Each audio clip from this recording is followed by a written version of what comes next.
If liquid glass is not working on your iPhone, you'll notice it right away.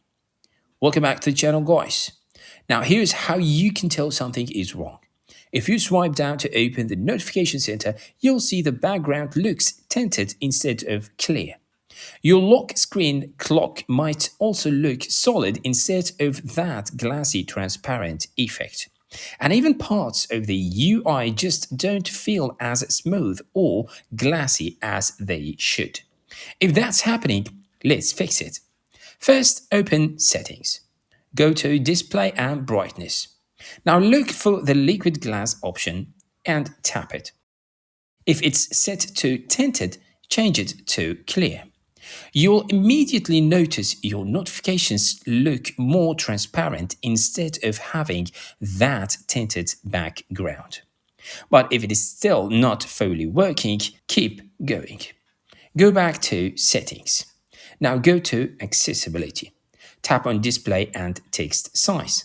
Scroll down until you find Reduce Bright Effects. Now this is important. This setting was added after the release of iOS 26.4, so not everyone had it before. If it is turned on, turn it off. This can limit visual effects like liquid glass. Now check again. Still not fully fixed, right? This next one is the key. Go back to Accessibility. Tap on Motion. Now turn off Reduce Motion. This is usually the main reason why liquid glass does not work properly. As soon as you turn this off, the full effect should come back.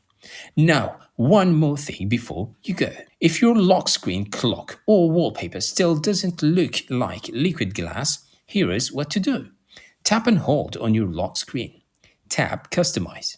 Select the clock. At the bottom, you'll see Style options.